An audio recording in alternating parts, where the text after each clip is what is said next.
very serious conversation. It was a direct conversation in Brussels today. The NATO allies spoke in complete unity in support of a set of critical principles, including the fact that all countries must be able to choose their own foreign policy orientation, that sovereignty and territorial integrity are sacrosanct, they must be respected, that all nations are and must be free to choose their own partnerships and alliances. The challenge posed to the Russian delegation today is to respond to what they heard from the United States, from NATO, from our European allies and partners, to de-escalate tensions, to choose the path of diplomacy, and to continue to engage in honest and reciprocal dialogue. In today's meeting, the NATO allies offered their views on areas where NATO and Russia could potentially make progress together in a way that strengthens collective security for all of us, and indeed for the world. These include reciprocal actions around risk reduction and transparency, improved communication, and arms control. The United States and our NATO allies were united in our response to the Russian delegation, including when it comes to certain core Russian principles that, as we have made very clear, are simply non-starters. Together, the United States and our NATO allies made clear that we will not allow anyone, as you have heard, to slam shut NATO's so-called open door, a policy which has always been central to the NATO alliance, ever since its founding.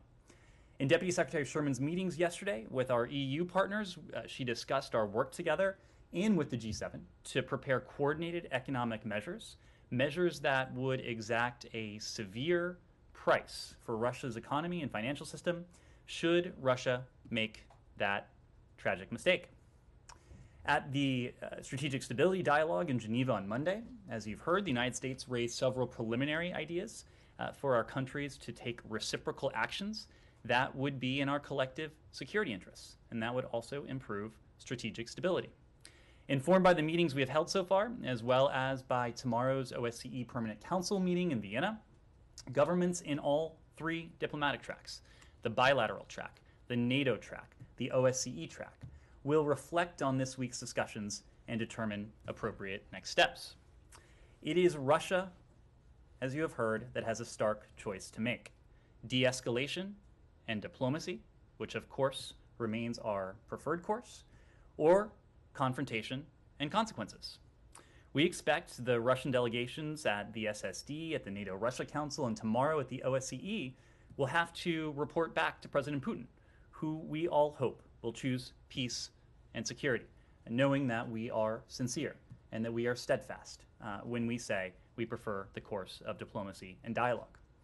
We have already seen a significant effort by Moscow to make false claims about Europe, Ukraine, and the United States in an effort to excuse Russia's behavior and potentially create a pretext for Russia to further invade Ukraine.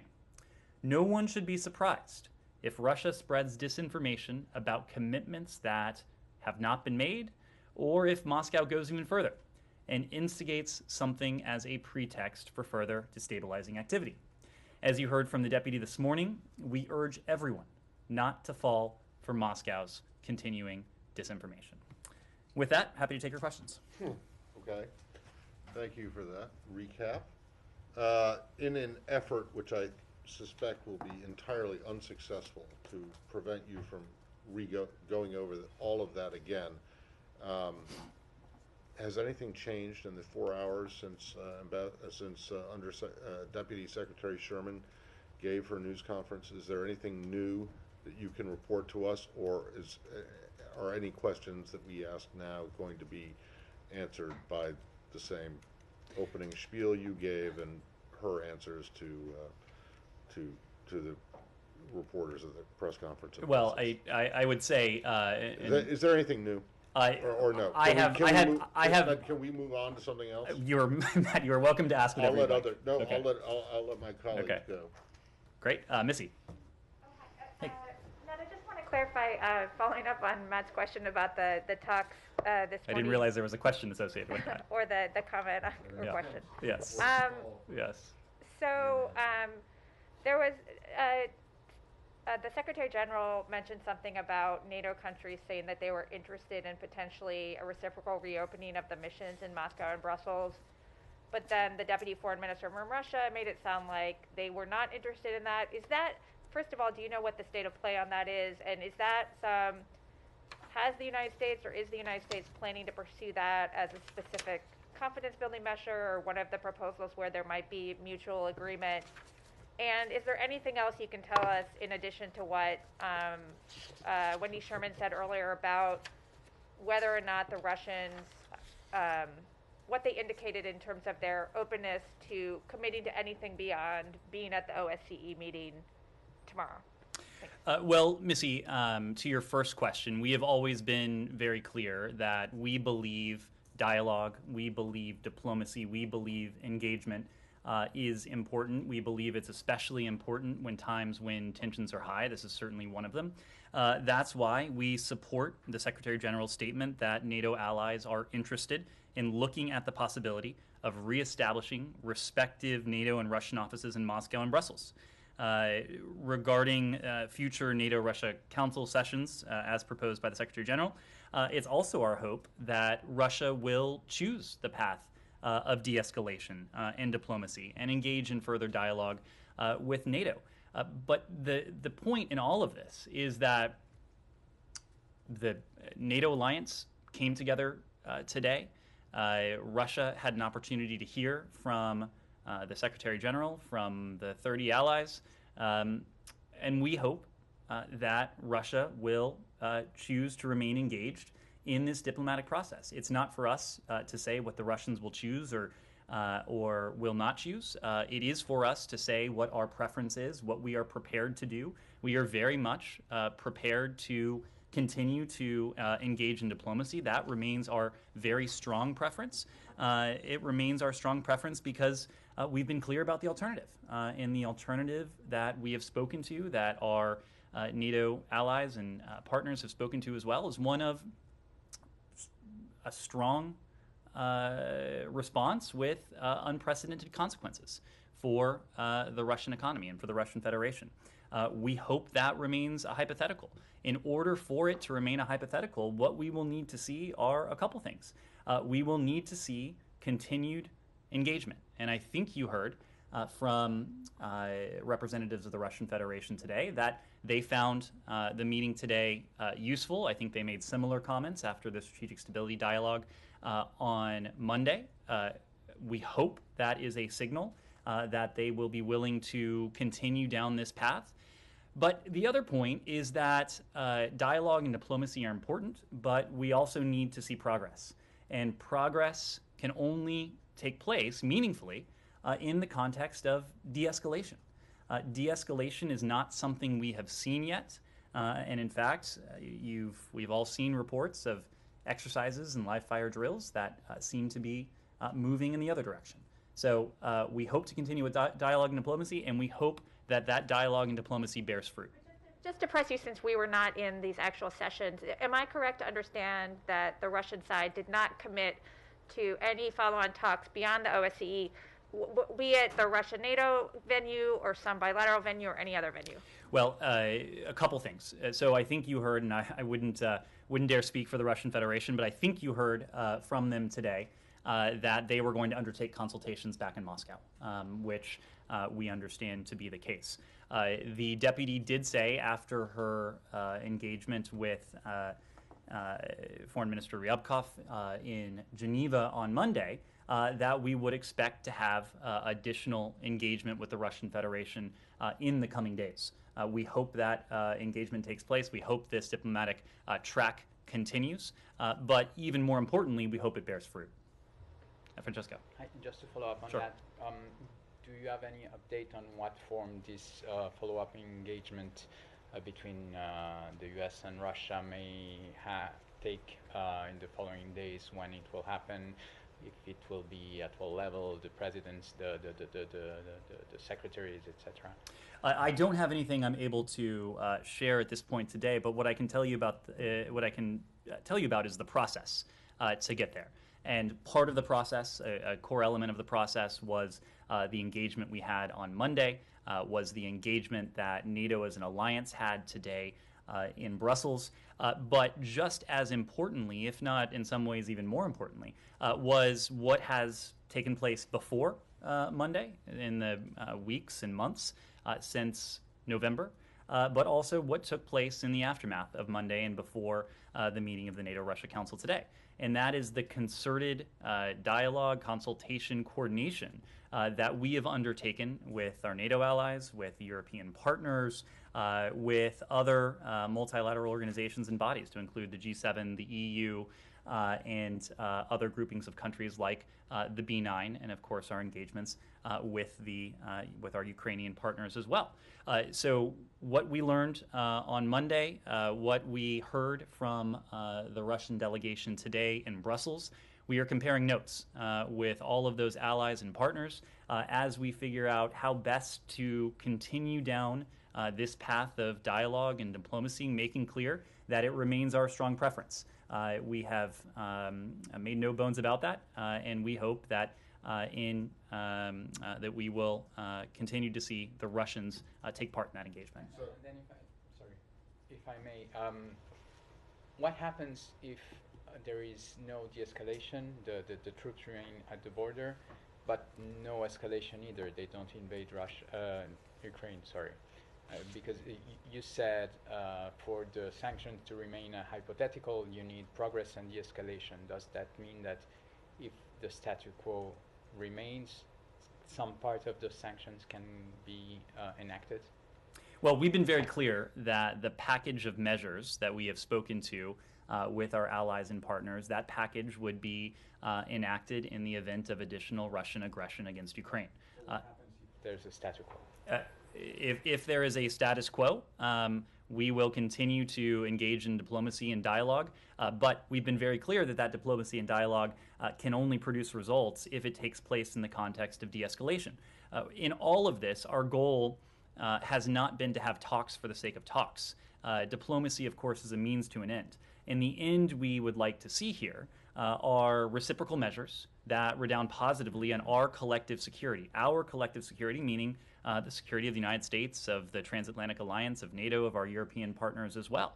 There are other areas, and Moscow has made clear they have their own purported concerns. It seems that they too would like to see certain steps taken, some of which we have made very clear are non-starters, others of which may not be. And so if we are to make progress, if we are to arrive at and take action on those reciprocal measures, that will need to take place in the context of de-escalation.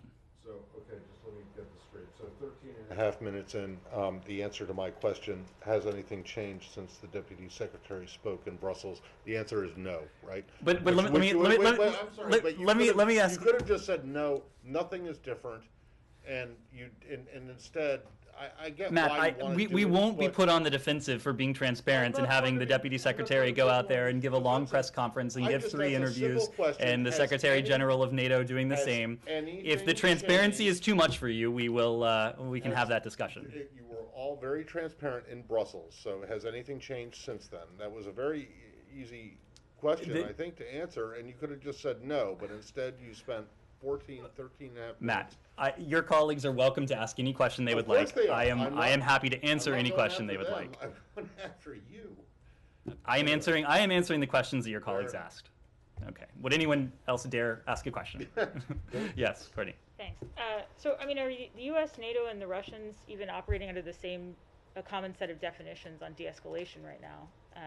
And what sort of timeline are we talking about? Francesco asked you about the status quo. I mean, it sounds as though a stalemate doesn't necessarily trigger sanctions. So, you know, I'm reminded of Iran, where the window is narrowing. You know, so how long are we talking about for a persistence of the status quo without consequences or change? Well, I would hasten to urge you not to make comparisons between those two challenges. The nature of them is very different. Iran is day after day making progress on its nuclear program in a way that need not be the case when it comes to Ukraine and Russia and what we've seen of Russian forces building up along Ukraine's borders.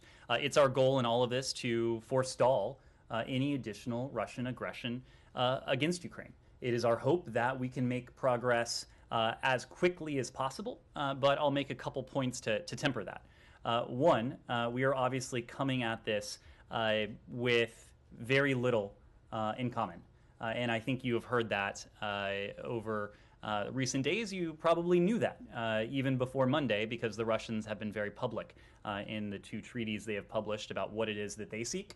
And it should have come to as no surprise to anyone, at least to any informed observer, that some of what they put forward was and is an absolute non-starter for us.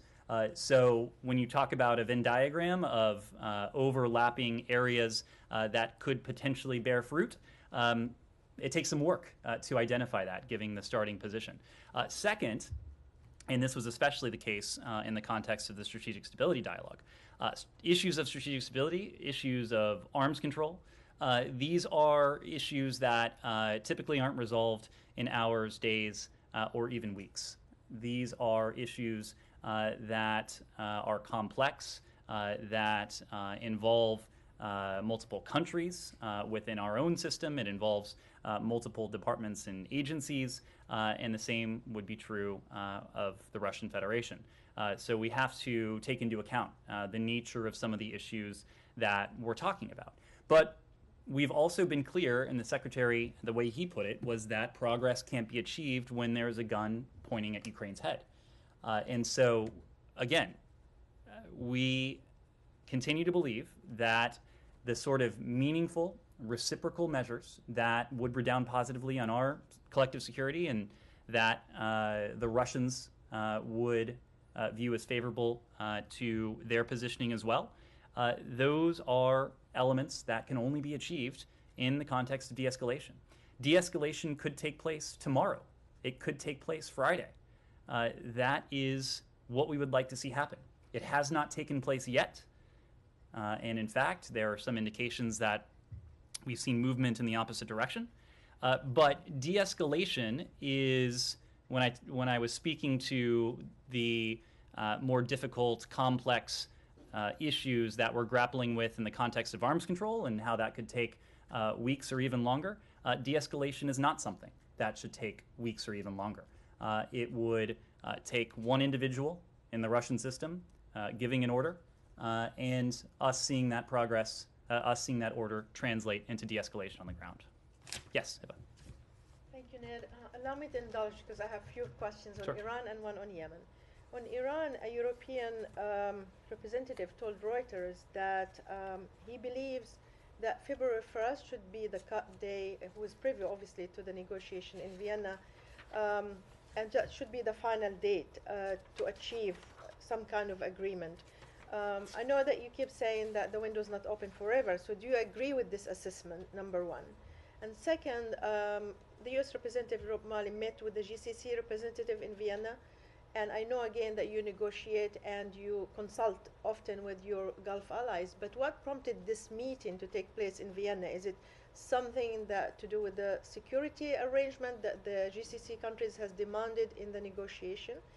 And finally, on Iran, it seems that some reports indicating that the White House, and I believe the State Department too, will resort to a new strategy closer to this time to say that the Trump administration is to be blamed for withdrawing from the agreement.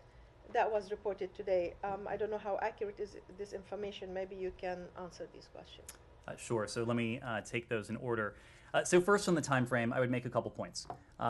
You've heard from us that the runway is short. The runway is very, very short. We are not talking about a protracted period of time that remains. We are talking about potentially weeks, not months.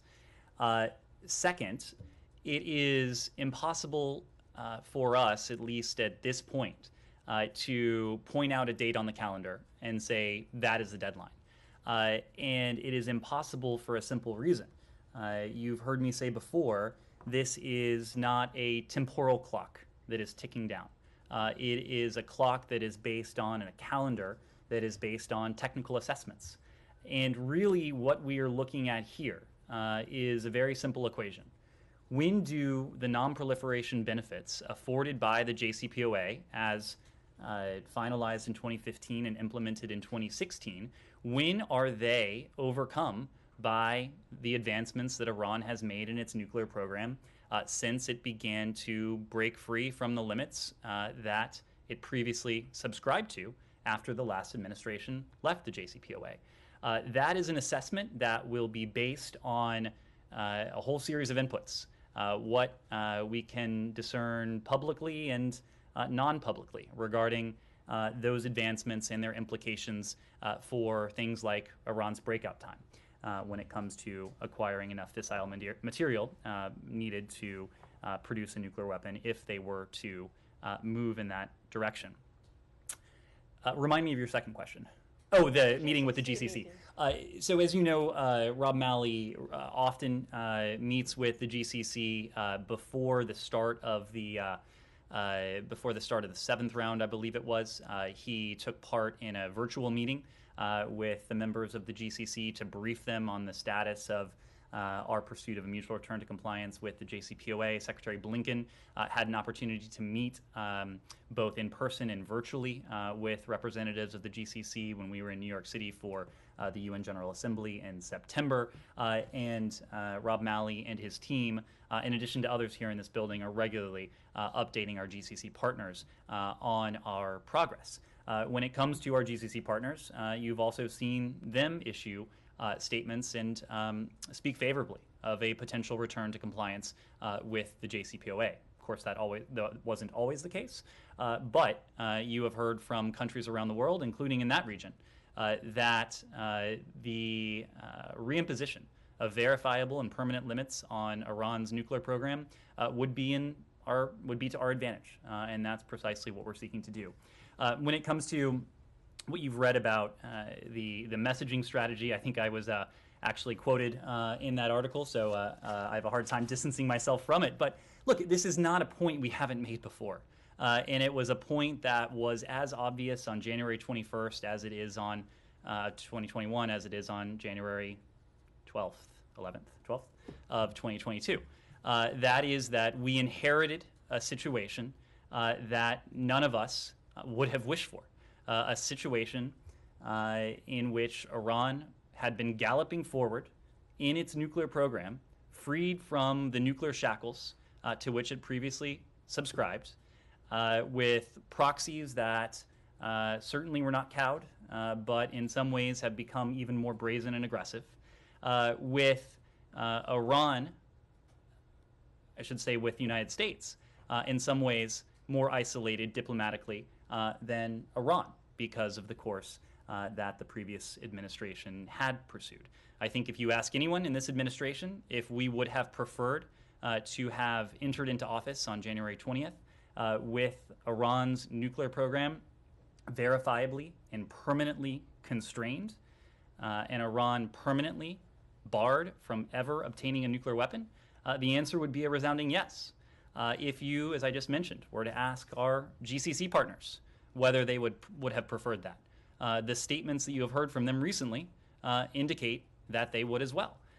You have heard statements from within the Israeli security and defense establishment that the non-proliferation benefits conveyed by the JCPOA also redounded positively on Israel's security. You've heard similar statements from countries around the world. You need not speak of the P5+1. Of course, we're working now, this administration now, is working very closely with them, both our European allies and our partners in this context, to see to it if we can arrive once again at a formula by which Iran is permanently and verifiably prevented from obtaining a nuclear weapon. Yes? Sorry, I have just a follow-up question. Sure. But as you know, this agreement is limited by time. There's a time limit of 10, 15 years. There is not. Are you kicking the can down the road for the next administration to deal with it? No, this is not about kicking the can down the road, because what is not time limited is the most important element of this. The fact that Iran cannot acquire a nuclear weapon. The inspections and the monitoring that goes along with this, that is not time limited. So this is not about kicking the can down the road. This is about permanently and verifiably ensuring that Iran cannot obtain a nuclear weapon. And on Yemen, just quickly, the government forces managed to get Shabwa from the hands of the Houthis, and it seems that they make an advance towards Ma'rib. Do you think that this military advances or successes, if you want to call them, can be translated in some kind of diplomatic gains while the U.S. push for more of a new push, if you wish, to get the Houthis back to negotiation? We have sought to underline a core point that the Houthis cannot engage in a military offensive and expect to gain any leverage by that. It will not work for the United States. It will not work for our Saudi partners. It will not work for the UN Special Envoy and his team when it comes to this. All the continued Houthi offensives will do, whether it's Marib or elsewhere, is aggravate the humanitarian emergency that is gripping the country of Yemen, that for some time, by many estimates, has been home to the world's worst humanitarian catastrophe. So if the Houthis are under the misimpression that continued military advances, continued military offensives will do anything but isolate them and weaken their hand, they are sorely mistaken. Affirmatively, we've been intensively engaged with the UN, with Yemeni and regional leaders to do all that we can to advance a durable and negotiated resolution that does the opposite of what the Houthis are doing right now, to bring an end to the conflict, to improve the humanitarian conditions of the Yemeni people, and to give them the space for them to collectively determine their own future.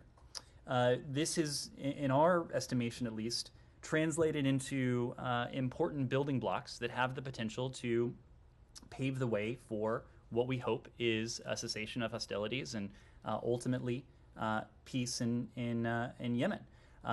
Just to recap the state of play, our diplomatic engagement has helped build an unprecedented international and regional consensus on the need for an immediate, comprehensive ceasefire and political resolution. This is the opposite of what the Houthis have done. As we have put a spotlight on the need for diplomacy and brought this coalition and constellation of countries and entities together, the Houthis, in their own actions, have only isolated them diplomatically. We've worked closely with the UN Special Envoy, Hans Grunberg, and other international partners to encourage a new and more inclusive UN-led peace process. Our Special Envoy, Tim Linderking, is engaging with a range of Yemeni groups, and that includes women leaders, it includes civil society leaders, in an effort to promote a more inclusive peace process and to amplify precisely what we've heard from them. And those are calls for peace, for accountability, and for humanitarian relief. And when it comes to humanitarian relief on the issue of Yemen, we remain one of the largest single donors to that humanitarian response. To date, we've provided over $4 billion to alleviate the suffering of the Yemeni people. And we are continuing to encourage the international community, just as the UN is doing, to do even more. So we are working along all of these tracks. This is a challenge that we have prioritized since the earliest days of this administration. You saw that with the appointment of Tim Linderking within the first several days of the administration as a tangible sign of the priority we attach to this. Simon. Sorry, just on, are they still there in Vienna? Or, and do they Rob is still in Vienna. And they're not planning to come back until the whatever round of this is over. I suspect they will come back when there's a break or when this round ends, but okay. As you know, the and European External Action Service. You said several times that it's not a temporal clock, mm-hmm. and yet you say we're talking about potentially weeks. Well, not months. because it's clear that the technical assessment within the course of weeks. But that is a temporal clock, right? And you also talk about breakout time, which is temporal.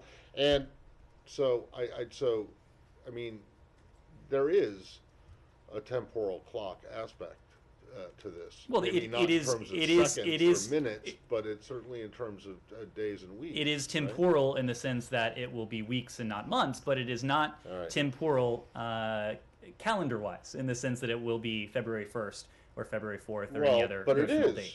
If you're talking Of- about of- potentially weeks, not months. Eventually, then Matt, it we is. will know Right. precisely the date when the All non-proliferation right, benefits have been so eroded. And then secondly, and on this whole thing about blaming the Trump administration for it, this is, as you said, it's not new, and I can go back to December 17th with a senior official who may or may not be currently in Vienna right now, saying, really going after the Trump administration. But who is the audience for this? And what do you expect to get out of saying, well, this is all Trump's fault? I mean, the Iranians know that it was Trump that withdrew. The Europeans know that it was that it was Trump that withdrew. So what exactly is the strategy, if there is some new strategy? So I would take issue with the characterization of a blame game. This is not about assigning blame. This is about explaining how we got here. Well, fine. It is but where do you expect it is to about get with that? reminding the What do you history and the context and the what do you inheritance. what do you expect to get from telling people what is pretty obvious? Yes, the previous Matt, it may administration be was obvious worse to than you, it. it may be obvious to me, it may be obvious to others in this room that the Trump administration left a deal that was verifiably working, but it may not be obvious to people who aren't as close observers. And that's really my job, is to explain to people who aren't Matt Lees of the world. Yeah, well, your line those unlucky is that souls. it was your line is that it was verifiably working. Let's just stop it right there. Everybody knows the Trump administration left the deal. It's your opinion that it was verifiably It's not my working opinion. or It's the not. opinion of the intelligence community of this department under the Trump administration and of the international of the IAE, of International Weapons Inspectors. So it's not my opinion. Well, hold on. No. It was the opinion of the building that the Iranians were complying with the agreement. But it was the opinion of a lot of other people that even compliance with the agreement didn't do enough because, and that gets me to my last point, I'll be really brief, is that you keep talking about how this is permanently, it permanently prevented Iran from developing a nuclear weapon. But, that is based entirely on whether Iran was going to stick with the NPT and its obligations under that, and whether this alleged fatwa was really going to be respected. To be clear, we've never relied on a fatwa to prevent Iran from obtaining a nuclear weapon. If they want to put that forward, that's up to them. What we've relied upon are scrupulously negotiated protocols, including the JCPOA, including the NPT, including the additional protocol, that speak to the fact that Iran, when it was in full compliance, as it was when the last administration pulled out, would be verifiably and permanently barred from obtaining a nuclear weapon. But the problem is that there are a lot of people who don't think that it did that. And in fact, in like 5 years, all of the restrictions that were imposed outside of the NPT would be lifted. That's not true. And we can go through them chapter and verse, but let me just... the top line point is the most important restriction that Iran could never obtain a nuclear weapon is permanent, has no expiration date. Simon. One more on Iran. Sure. I have a follow-up question as well. Just wanted a specific response to, after a meeting with Rob Malley, the Russian ambassador to the IAEA,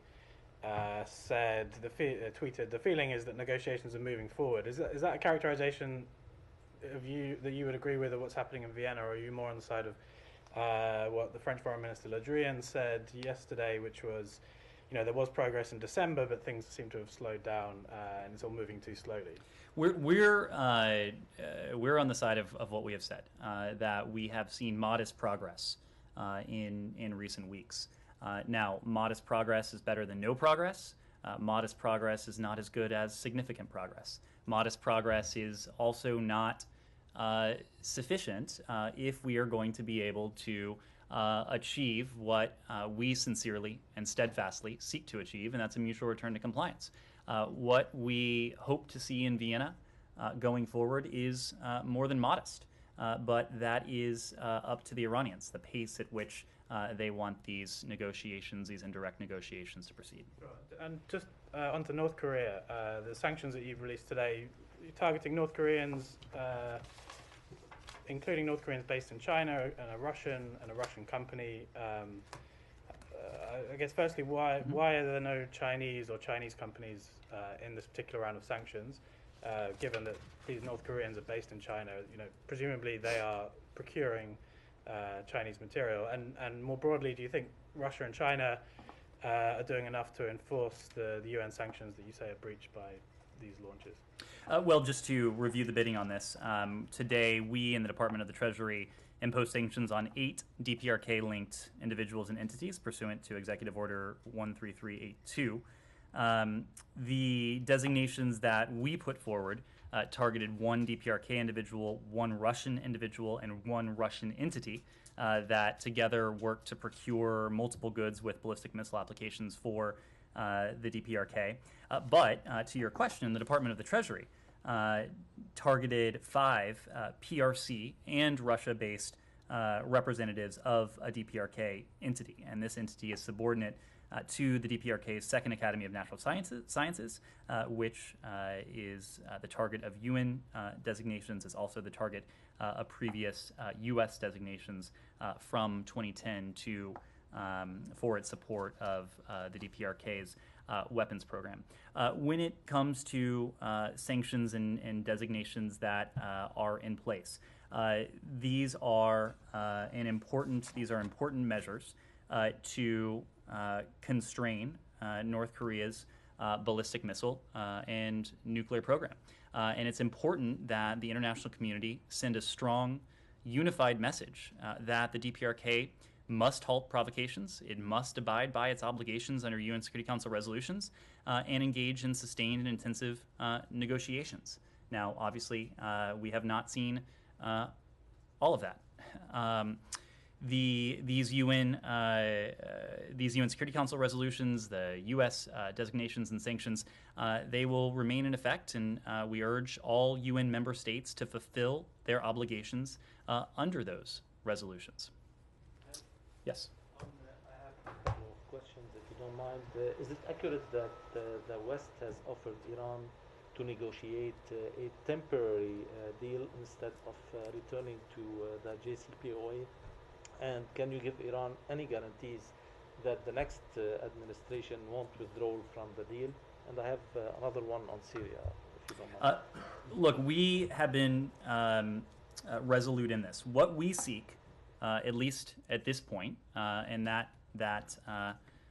we've spent a lot of time talking about the clock, but what we continue to seek is a mutual return to compliance with the JCPOA. We still believe that a mutual return to compliance is in America's national security interest. We believe it's in the interests of our allies and partners.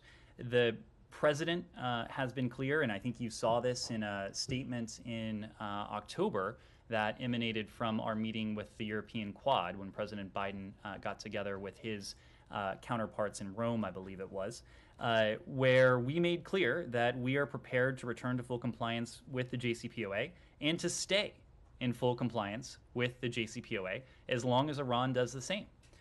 There is no such thing as a guarantee in diplomacy and international affairs. We can speak for this administration, but this administration has been very clear, as you have seen in formal statements, that we are prepared to return to full compliance with the JCPOA and to stay in full compliance with the JCPOA as long as Iran does the same. What about the temporary deal? We are focused at the moment on seeing if we can achieve a mutual return to compliance with the JCPOA. And on Syria, U.S. senators and representatives from the two parties have sent a letter to the president yesterday asking the administration not to allow Arab countries to normalize their relations with the Syrian regime. Do you have anything on this letter? Well, this question has come up here several times, and we've been very clear that we are not encouraging, and in fact, we believe that the conduct that the Assad regime has demonstrated, including the atrocities that it has inflicted on its own people, this is not the time for rehabilitation of the Assad regime. In some ways, this is a regime that cannot be rehabilitated, given what the Assad regime has inflicted on its own people. But you're not preventing these Arab countries from normalizing with the regime and Well, bringing it to the Arab League again. This gets to what we've discussed in other contexts already in this briefing. Countries are free to choose their own foreign policy course. In the course of our own foreign policy, in the course of our diplomacy with countries, and this has come up in a number of settings, both public and private, we've made very clear that now is not the time to rehabilitate the Assad regime, given the atrocities they've inflicted. Yes, sir. I have a follow-up question on the sanctions on DPRK. It seems to be, it's clearly a hostile action to DPRK. So I'm just wondering if there is any change on U.S. engagement policy to DPRK. This is number one. And secondly, the President of Republic of Korea emphasized the significance of declaration to end Korean War, despite the recent ballistic missile test by DPRK. So is this end of war declaration still an option for the United States? Could you give us some update on the declaration, please? On your first question, I would strenuously object to the idea that these sanctions indicate anything other than a genuine effort to constrain North Korea's, in this case, their ballistic missile programs, which are run afoul of international UN Security Council resolutions and present a threat to potentially to the United States, to our partners and allies in the region. This is about our ongoing efforts to prevent the advancement of the DPRK's WMD and ballistic missile programs and to follow. And they follow the DPRK's decision to launch 6 ballistic missiles since September of this year, including as recently as this week. Again, all of which violated multiple UN Security Council resolutions. When it comes to our DPRK policy, that remains unchanged.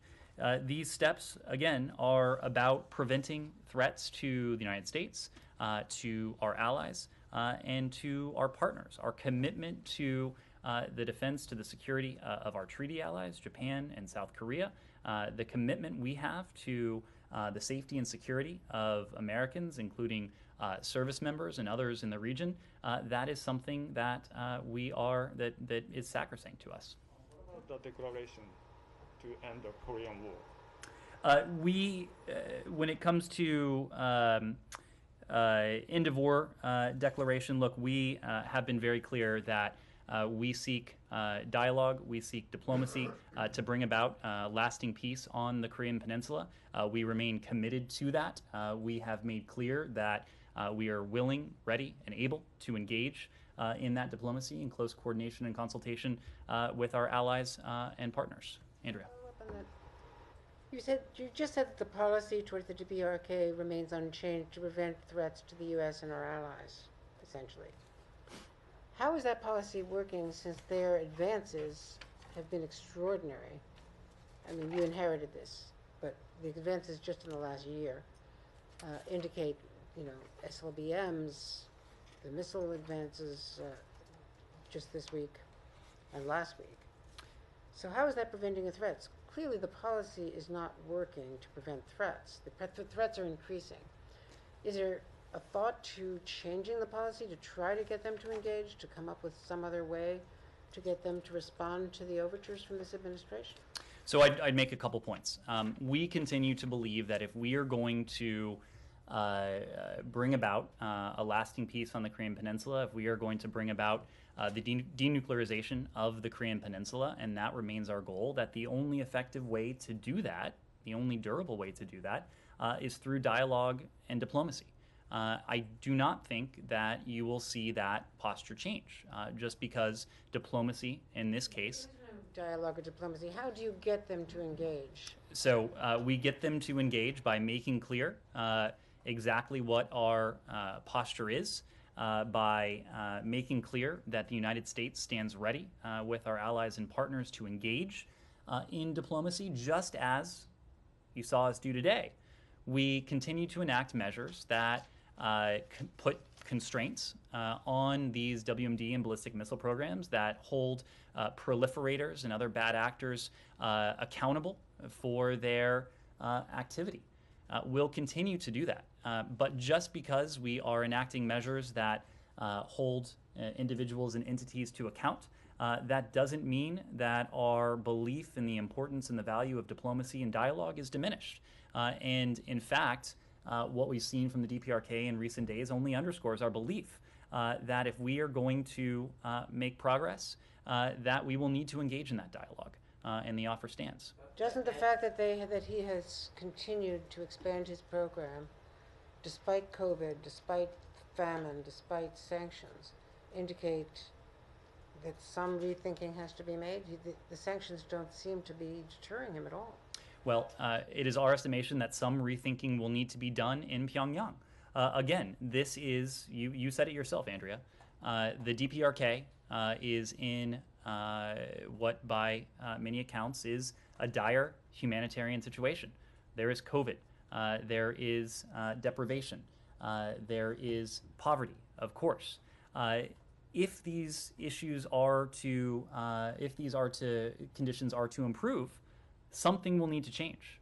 And it is our estimation and it is our belief and the belief of our allies and partners that the DPRK regime is inflicting tremendous hardship on their own people by diverting precious resources that should be going to food, that should be going to basic provision of basic services, that should be going to public health, to these ballistic missile and WMD programs. That is not something that is going to serve the interests of the people of the DPRK. It's not something that serves their interests now. It's not something that will serve their interest over the long term. Yes?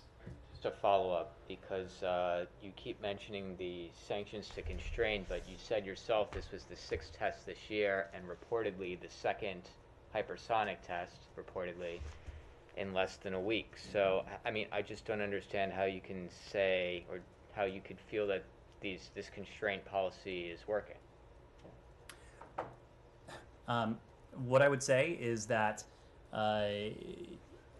our policy on this is that diplomacy and dialogue is the only way we're going to resolve this. It only, in our mind, underscores the urgent need for Pyongyang to engage in that dialogue. This is not a challenge that any administration would be able to solve in the course of several months. This is a challenge that has developed over the course of years and, in fact, decades. It's a challenge that, as you know, spans multiple administrations, and it goes back decades now, as I said. Our goal remains the complete denuclearization of the Korean Peninsula, and we continue to believe that serious and sustained diplomacy is the only way we'll be able to make tangible progress towards that. So progress may be slow going. Obviously, this is a challenge that has proven difficult over the course of administrations. But again, we believe in the utility, the potential utility of diplomacy if we are going to make progress. Two, they'll be very brief, and they're unrelated to any of this. They're both about individual people. One, in Bahrain, I've asked about this case before, about the academic Abdul Jalil Al-Sengis, who's now in a hunger strike. People have been calling for his release, including, I don't know exactly if you've called for his release before, but you have been paying attention to this case, and I'm wondering if there's anything new you have to say about that. One, and then there's another individual case already. I'm not aware that we have anything new, but if we do, we'll let you know. Okay, and then in Israel, last night or yesterday, there was an 80-year-old Palestinian-American man who was pulled out of a car, apparently, allegedly, and beaten and killed. Omar Abdul-Majid Assad. He's an American citizen. Are you following this case? Have you said anything to the Israelis about it? We can confirm the death of a U.S. citizen, Omar Assad, in a city near Ramallah. We have been in touch with Mr. Assad's family to express our condolences about this tragedy. We're providing, as you would expect, all appropriate consular assistance to the family at this time. We've also been in touch with the government of Israel to seek clarification about this incident. As you may have seen, the Israeli Defense Forces have indicated there's an ongoing investigation into the matter, and we support a thorough investigation into the circumstances of this incident. Of course, out of respect for the family during this time, we have little more that we're able to offer. Okay, so just in terms of incidents that like this, because you know, this is an extreme incident, but there are other there have been less extreme incidents in the past. Particularly as the Israelis are pushing harder and harder to get into the visa waiver program. Is this the kind of incident? Is this the kind of thing that you guys would you'll look at? There are stringent criteria that's associated with admission into the visa waiver program. It's a decision that the Secretary of Homeland Security, in consultation with the Secretary of State, makes. So I would point to the criteria associated with that. Thank you. Missy, final question. Yeah, just hopefully you didn't say this and I didn't miss it. So the Russians said that they want the U.S. or that they think their understanding was the U.S. was going to come back with a written answer to the proposals that they put forward in those two documents. Is that correct? And it just seemed to me like each side was putting the onus on the other to take the next step, because NATO is saying, or the United States is saying, yeah, we expect the Russians to go back to Moscow and take a look at these ideas we put on the table about the exercises and all of that. And the Russians are saying, we think the United States and NATO have to come back with these written answers or responses to our proposals. So first of all, are you going to provide them written responses, and do you agree with my assessment? Well, we've been clear all week following the Strategic Stability Dialogue on Monday that we do expect there will be additional engagement with the Russian Federation in the coming days. I know the Russian Federation has made various statements about what form and modality that will take. Again, we do expect there will be additional engagement. It's also no secret that it will require intensive consultations on the part of the Russian delegation with senior Russian officials, up to and including President Putin. And I believe the Russian delegation itself alluded to that today. For our part, of course, we're consulting within here at home. Within the executive branch, of course, we're briefing Congress as well. But just as importantly, we are working in close consultation with our allies and partners, comparing notes from Monday, comparing notes from today. We will be comparing notes from what we hear tomorrow from the OSCE Permanent Council meeting. So we are doing all of that to determine just what that next engagement will look like, what it will convey in terms of substance. But the bottom line for us is that continued engagement, continued diplomacy and dialogue would be a good thing. We hope the Russians will continue to engage. But above and beyond all that, we hope that turns into meaningful progress. And it can only turn into meaningful progress in the context of de-escalation and not escalation. But will you guys provide the written answers? That's my question. Again, we're not going to go into the form, the modality that that engagement may take, but we are committed to continued dialogue and diplomacy and hope it can produce results. Thank you.